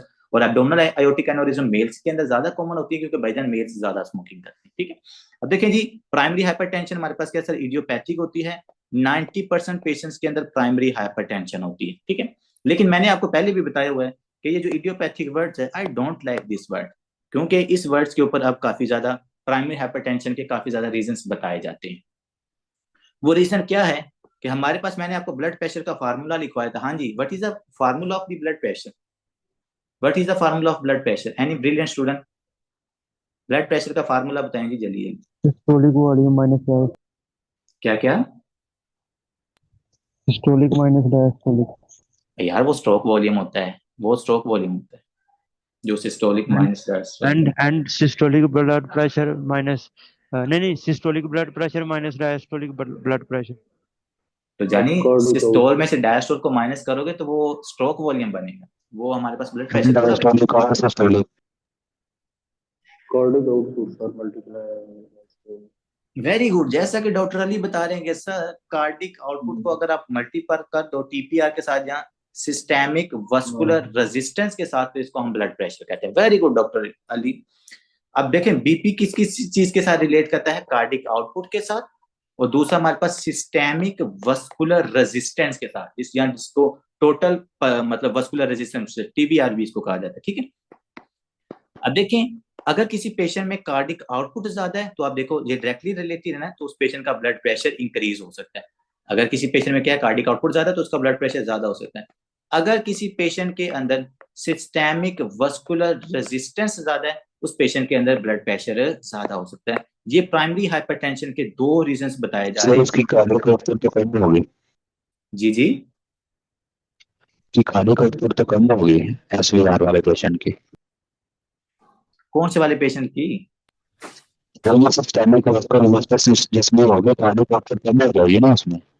Sir मैं ये कह रहा हूँ कि मैं वो उसको इकट्ठा नहीं कह रहा, मैं ये कह रहा हूँ कि जो ब्लड प्रेशर का फार्मूला हमने पहले वो देखना है, वो हम ये नहीं कह रहे कि systemic vascular resistance how related with the cardiac output, these are two different terms. लेकिन जो ब्लड प्रेशर है वो इन दोनों चीजों का सम अप है। अगर आप ब्लड प्रेशर को देखो तो ब्लड प्रेशर में क्या क्या चीज होती है सर, सिस्टोलिक ब्लड प्रेशर होता है, और दूसरा हमारे पास होता है डायस्टोलिक ब्लड प्रेशर। शायद मैंने आपको पहले भी बताया, वो जो सिस्टोलिक ब्लड प्रेशर होता है वो आपके हार्ट की एक्टिविटी से रिलेटेड होता है। जो डायस्टोलिक ब्लड प्रेशर होता है वो आपकी सिस्टेमिक मतलब जो ब्लड वेसल्स होती है ना, उसके अंदर जो रेजिस्टेंस होती है उसकी बेस के ऊपर डायस्टोलिक ब्लड प्रेशर बनता है। कार्डिक आउटपुट की वजह से हमारे पास सिस्टोल बनेगा, जो सिस्टेमिक वस्कुलर रेजिस्टेंस उसकी वजह से आपके पास डायस्टोलिक ब्लड प्रेशर बनता है। तो इसलिए blood pressure is equal to the cardiac output and the systemic vascular resistance. मैंने कहा अगर किसी पेशेंट के अंदर कार्डिक आउटपुट ज्यादा होती है तो उस पेशेंट के अंदर बीपी इंक्रीज हो सकता है, ठीक है। मैंने उसको कार्डिक आउटपुट को सिस्टेमिक वस्कुलर रेजिस्टेंस से अभी हम रिलेट नहीं कर रहे, हम सिर्फ बीपी को देख रहे हैं। तो अगर सिस्टेमिक वस्कुलर रेजिस्टेंस यहाँ पर ज्यादा है जी जी एंड पे पूछ लेना यार, क्योंकि ना बच्चे यहाँ पर कंफ्यूज हो गए, तो मैं आपको सब कुछ क्लियर कर दूंगा, अपने परेशान नहीं होना। तो अगर किसी पेशेंट में कार्डिक आउटपुट ज्यादा है तो उस पेशेंट का ब्लड प्रेशर इंक्रीज हो सकता है। अगर किसी पेशेंट का सिस्टेमिक वस्कुलर रेजिस्टेंस ज्यादा है तो उस पेशेंट का बीपी इंक्रीज हो सकता है। नेक्स्ट क्वेश्चन ये है कि सर कार्डिक आउटपुट कैसे इंक्रीज हो सकती है, कार्डिक आउटपुट कैसे इंक्रीज हो सकती है? तो भाई जान, इस पेशेंट का जो सिंपैथेटिक नर्वस सिस्टम है वो एबनॉर्मली एक्टिव होता है। Sympathetic nervous system abnormally active. जब ये sympathetic nervous system abnormally activate होता है तो ये आपके पास कार्डिक आउटपुट या हार्ट रेट को इंक्रीज करवाता है। जब हार्ट रेट या कार्डिक आउटपुट इंक्रीज होती है तो पेशेंट का बीपी इंक्रीज हो जाता है, ठीक है। दूसरे नंबर पर जो सिस्टेमिक वस्कुलर रेजिस्टेंस है, ये सिस्टेमिक वस्कुलर रेजिस्टेंस सर कैसे इंक्रीज होती है? बच्चों यहाँ पर है आपकी एंडोथीलियल ब्लड वेसल, सॉरी ये ब्लड वेसल है, इसकी सबसे जो अंदर वाली लेयर है कौन सी है सर, एंडोथीलियम। एंडोथीलियम हमने 3 ब्लड वेसल्स की लेयर पढ़ी है ना, tunica intima, tunica media, tunica adventitia. वो जो ट्यूनिका एंटीमा होता है इसके अंदर जो एंडोथीलियल सेल्स हैं, ये एंडोथीलियल सेल्स क्या करना शुरू कर दें अगर ये एंडोथीलियन की सक्रीशन को ज्यादा कर दें। अब यहाँ पर 2 चीजें आपने बच्चों लिखनी है। अगर ब्लड वेसल्स में से इंक्रीज एंडोथीलिन, और आपको पता है एंडोथीलिन क्या होता है, एंडोथीलिन वेजोकंस्ट्रिक्टर होता है, या आपकी ब्लड वेसल्स में से नाइट्रिक ऑक्साइड कम प्रोड्यूस होना शुरू हो जाए, तो इन दोनों की वजह से क्या हो सकता है sir, these two can cause the वेजोकंस्ट्रिक्शन। और अगर वेजोकंस्ट्रिक्शन ज्यादा होगी, सिस्टेमिक वस्कुलर रेजिस्टेंस ज्यादा होगी, अगर सिस्टेमिक वस्कुलर रेजिस्टेंस ज्यादा होगी तो पेशेंट का ब्लड प्रेशर इंक्रीज होता है, ठीक है। इवन दो कुछ जगहों के ऊपर यह भी लिखा जाता है कि जो प्राइमरी हाइपरटेंशन के पेशेंट्स होते हैं ना, उनके अंदर जो रेनिन की प्रोडक्शन होती है ना वो इंक्रीज हो जाती है, या एल्डोस्टेरोन की जो प्रोडक्शन होती है, या जो पूरा रास मैकेनिज्म होता है ना वो एबनॉर्मली एक्टिवेट होता है, वो हमारे पास ब्लड प्रेशर को इंक्रीज कर रहा होता है। क्योंकि हमें प्राइमरी हाइपरटेंशन का भी एग्जैक्ट काज का नहीं पता, लेकिन ये कुछ जो डिफरेंट इसकी मतलब के थ्योरीज बताई जाती है ना वो ये है, sympathetic nervous system abnormally activate होता है, कार्डिक आउटपुट इंक्रीज है, ब्लड प्रेशर इंक्रीज होता है। या जो सबसे ज्यादा सूटेबल इसका काज है ना वो मेरे ख्याल में ये वाला है, जो सिस्टेमिक वस्कुलर रेजिस्टेंस इंक्रीज होती है, कि इस रेजिस्टेंस इंक्रीज होने की वजह से पेशेंट के अंदर क्या होता है, ब्लड प्रेशर इंक्रीज होता है। इसलिए तो हम क्या करते हैं, बीटा ब्लॉकर्स आप देते हो हाइपरटेंशन वाले पेशेंट को, ताकि उसकी हार्ट रेट कम हो जाए, कार्डिक आउटपुट कम हो जाए, पेशेंट ठीक हो जाए। आप उस पेशेंट को क्या देते हो, वैसोडायलेटर्स नहीं देते, रास इनहिबिटर्स नहीं आप देते, एसी इनहिबिटर्स नहीं देते, आर्क्स इनहिबिटर्स नहीं आप उस पेशेंट को देते, कैल्शियम चैनल ब्लॉकर्स नहीं देते। और ये सारी क्या करती हैं, कोई कार्डिक आउटपुट को कम करिए, कोई सिस्टेमिक वस्कुलर रेजिस्टेंस को कम कर रही होती है। तो फिर एट द एंड हमारे पास क्या होता है, उस पेशेंट का बीपी कम हो जाता है, ठीक है। लेकिन एनआरई के लिए आपने याद रखना है प्राइमरी ये एंडोथेलियम वाला रिवाइज रिपीट कर दें। कौन से वाला? एंडोथेलियम वाला जो आपने बताया था। जी जी देखिए मैडम, एंडोथेलिन होता है आपका वेजोकंस्ट्रिक्टर, पहली बात तो ये देखें, एंडोथेलिन क्या है, वैजो कंस्ट्रिक्टर। ठीक है, अब हमने कहा कि सर इस पेशेंट के अंदर एबनॉर्मली जो वैजो कंस्ट्रिक्शन है वो क्या है, उसकी प्रोडक्शन इंक्रीज हो जाती है। जब एंडोथिलिन की एबनॉर्मली प्रोडक्शन इंक्रीज होगी तो ये क्या करेगा, वैजो कंस्ट्रिक्शन ज्यादा करेगा। और अगर ब्लड वेसल्स की वैजो कंस्ट्रिक्शन ज्यादा होती है तो उनका एरिया कम होगा, उनका प्रेशर क्या हो जाएगा, इंक्रीज हो जाएगा। ठीक है, यहाँ जो उनकी सिस्टेमिक वस्कुलर रेजिस्टेंस है वो इंक्रीज हो जाएगी, अगर वो इंक्रीज होगी तो उनका बीपी इंक्रीज हो जाता है। ठीक है, अब आते हैं सर सेकेंडरी के तो तकरीबन हर बुक ने लिखे हैं, और वो कौन से 10% लोगों के अंदर ही हमें सिर्फ सेकेंडरी हाइपरटेंशन नजर आ सकती है। सेकेंडरी हाइपरटेंशन के अंदर सर क्या क्या चीजें आपने याद रखनी है, क्या क्या इसका कॉज हो सकता है। उसमें सबसे पहले है जो फीमेल, अगर फीमेल्स के अंदर अगर आपको नजर आ रहा है वो है फाइब्रोमस्कुलर डिस्प्लेजिया। Fibromuscular dysplasia. अब फाइब्रोमस्कुलर डिस्प्लेजिया सर क्या होता है, तो इसके लिए मैंने आपके लिए एक ब्यूटीफुल सी डायग्राम रखी हुई है। ओ कहाँ गई डायग्राम, ओ माय गॉड,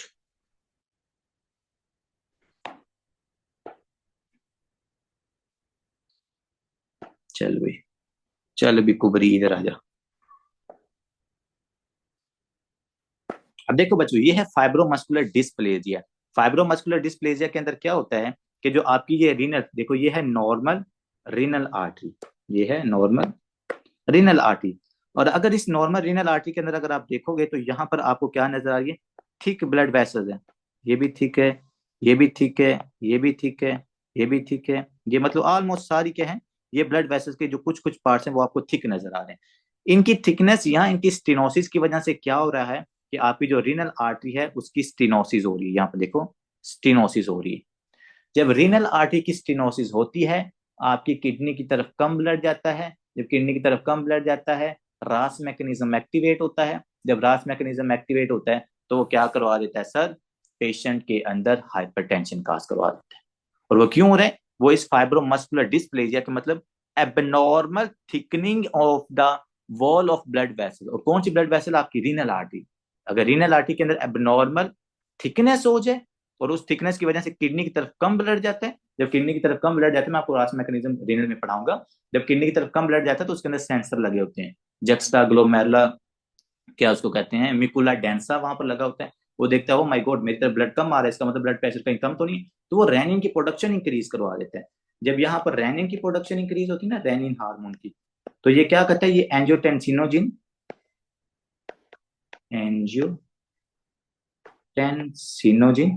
जो एंजियोटेंसिनोजिन प्रोटीन आपकी ब्लड सर्कुलेशन में होती है उसको कन्वर्ट करता है एंजियोटेंसिन 1 में।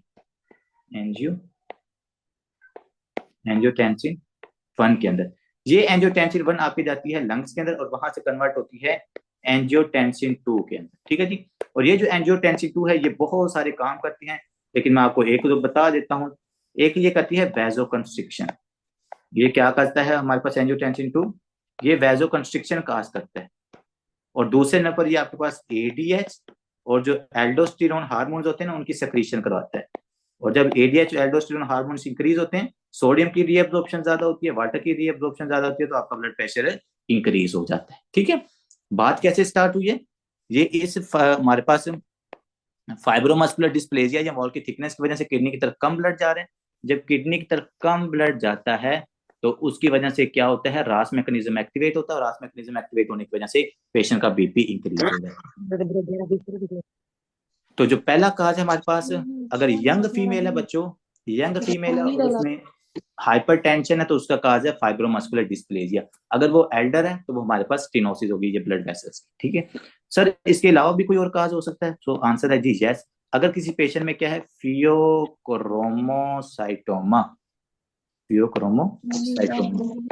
मैडम आपका माइक ऑन है, कुरैतुल है।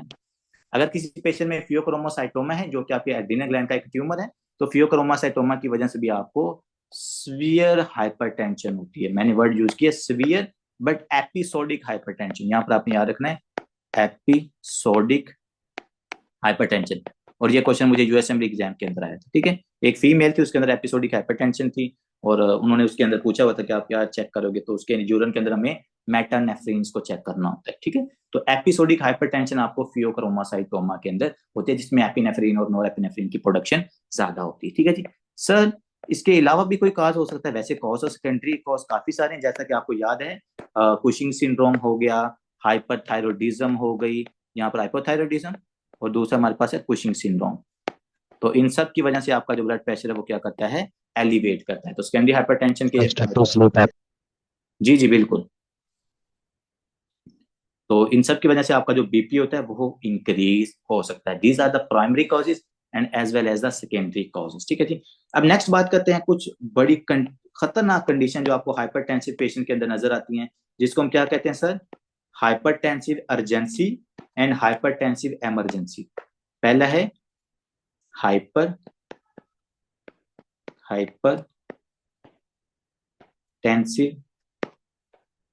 Urgency and the other one is the, यार क्यों माइक ऑन हो जाता है आपका दोस्तों, hypertensive urgency and hypertensive emergency. देखेंगे जो सबसे पहली तो बात आपने इसके अंदर याद रखनी है कि चाहे वो हाइपरटेंसिव अर्जेंसी है चाहे वो हाइपरटेंसिव इमरजेंसी है, दोनों के अंदर जो ब्लड प्रेशर है वो 180/120 से क्या होता है, ज्यादा होता है। 180 से अगर आपका ब्लड प्रेशर इंक्रीज है तो आप हमारे पास इस कैटेगरी के अंदर आ सकते हो कि आपको हाइपरटेंसिव इमरजेंसी या हाइपरटेंसिव अर्जेंसी हो सकती है। सर फिर इनके अंदर डिफरेंस क्या है कि दोनों के अंदर ब्लड प्रेशर हमारे पास 180 से ज्यादा होता है? बच्चे जो हाइपरटेंसिव अर्जेंसी होती है ना, इसमें पेशेंट का ब्लड प्रेशर इंक्रीज होता है, मैं यहाँ पर लिख रहा हूँ ब्लड प्रेशर इंक्रीज है लेकिन नो सिम्टम्स। तो पेशेंट के अंदर कोई एज इट हमें सिम्टम्स नजर नहीं आते, जिसके लिए हम एक और वर्ड यूज करते होते हैं जिसको कहते हैं no end organ damage. No end organ damage कि भाईजान पेशेंट का सिर्फ ब्लड प्रेशर एलिवेट होता है लेकिन उसके अंदर कोई सिम्टम नहीं होती, मतलब कि कोई उसकी रेटिनोपैथी या कोई हेमरेज वगैरह कुछ नहीं होता। हाँ, जब उस पेशेंट के अंदर रेटिनोपैथी या हेमरेज या कोई मतलब कि ब्लड प्रेशर इंक्रीज होने की वजह से कोई सिम्टम नजर आए ना, ब्लड प्रेशर उसका 180/120 से ज्यादा है और साथ पेशेंट के अंदर सिम्टम्स हैं, फिर हमने उसको हाइपरटेंसिव इमरजेंसी कंसीडर करना है और उसी टाइम उसका ट्रीटमेंट हमने स्टार्ट कर देना होता है अकॉर्डिंग टू द सिम्टम। तो यहाँ पर हम लिखेंगे एंड ऑर्गन डैमेज, ठीक है जी। अब अगर एंड ऑर्गन डैमेज होगा तो जाहिर बात है पेशेंट के अंदर कोई ना कोई हमें सिम्टम्स जरूर नजर आएंगी। वो सिम्टम पेशेंट के अंदर क्या क्या हो सकती हैं, ठीक है जी। सबसे पहले पहचान पेशेंट उसके अंदर हो सकती है रेटिनल हेमरेज, उसके रेटिना का हेमरेज हो सकता है क्योंकि बीपी इंक्रीज है। मैंने आपको इसलिए तो स्टार्ट के अंदर बता दिया था कि यहाँ पर टेंशन क्रिएट होती है, आपकी ब्लड वेसल्स के रप्चर होने का चांस हमारे पास इंक्रीज हो जाता है, ठीक है जी। इसके अलावा भाईजान आपके पास पेक्टली एडीमा हो सकता है कि जो हमारे पास रेटिना है ना, रेटिना के साथ वहां पर एडीमा भी हो सकता है क्योंकि ब्लड वेसल्स है ना, वहां पे छोटी छोटी कैपिलरीज रप्चर करती हैं और वहां से जो फ्लूइड होता है, जो ब्लड होता है वो निकल के वहां पर एडीमा काज करवा देते हैं, ठीक है जी। इसके अलावा हमारे पास पेशेंट में हेमरेजिक स्ट्रोक हो सकता है, हेमरेजिक स्ट्रोक हो सकता है पेशेंट के अंदर। इस तरह पेशेंट के अंदर आयोटिक डाइसेक्शन हो सकती है, ब्लड प्रेशर इंक्रीज होने की वजह से आयोटिक डाइसेक्शन पेशेंट के अंदर हो सकती है, ठीक है जी। तो ये कुछ चीजें हैं जो कॉम्प्लिकेशंस हैं, ये आपने यहाँ पर याद रखनी है।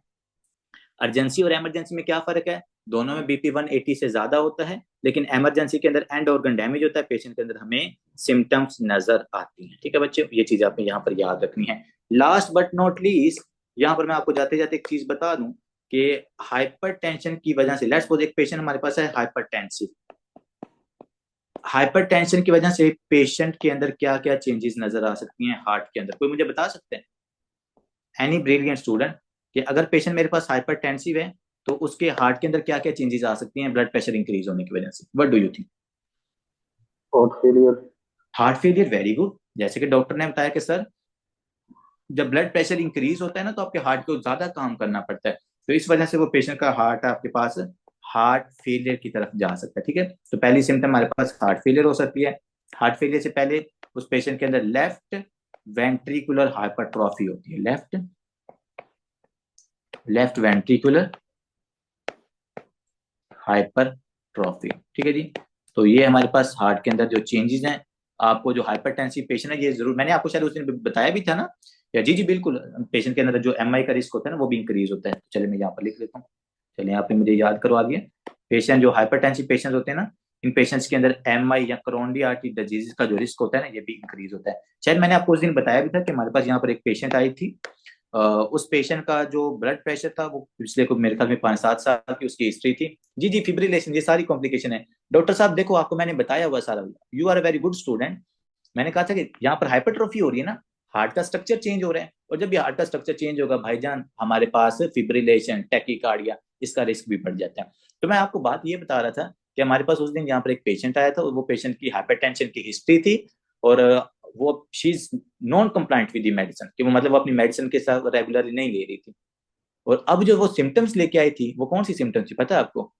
वो एक सीढ़ी चढ़ती थी और उसका इतना ज्यादा सांस फूल जाता था कि मतलब वो कोई आधा घंटा वहां पर बैठी रहती, सिर्फ एक सीढ़ी चढ़ने की वजह से। अब उसके अंदर हुआ क्या है, पेशेंट हाइपरटेंसिव है, she is non compliant with the medicine, और नॉन कंप्लाइंट होने की वजह से उसके अंदर हार्ट फेलियर हुआ है। क्या हुआ उस पेशेंट के अंदर? हार्ट फेल, एंजाइना नहीं था उसको, सांस फूल रहा है ना, पेशेंट के अंदर हार्ट फेलियर था। उसको कौन सा हार्ट फेलियर था? लेफ्ट हार्ट फेलियर था। क्योंकि मैंने आपको बताया हुआ है लेफ्ट वेंट्रिकुलर हाइपरट्रोफी है, लेफ्ट वेंट्रिकुलर हाइपरट्रोफी की वजह से ये पेशेंट हमारे पास डायस्टोलिक हार्ट फेलियर की तरफ जाएगा। And whenever there is a left sided heart failure, patient को पल्मोनरी सिम्टम्स आती हैं, चाहे वो कफ है, चाहे वो हमारे पास शॉर्टनेस ऑफ ब्रेथ है, डिस्निया है, टैकीपनिया है, ये वाली सिम्टम्स आती हैं। और ये वो उस पेशेंट के अंदर ये सारी प्रॉब्लम्स थी उसकी। ठीक है, तो that's all about today lecture. अगर आपको कोई क्वेश्चन है तो आप मेरे से पूछ लीजिए, बाकी इंशाल्लाह आपको मिलते हैं नेक्स्ट लेक्चर के अंदर। होप सो आपने हमारा लेक्चर जरूर जरूर इंजॉय किया होगा। अब स्टूडेंट कहेंगे सर टॉपिक्स तो छोटा सा था, लेकिन आपने बहुत ज्यादा टाइम लगा दिया। बच्चे, बात टॉपिक की नहीं होती, बात होती है समझने की, बात होती है नॉलेज शेयर करने की। तो आई होप सो आज आपने काफी सारी नई चीजें सीखी होंगी। ओके।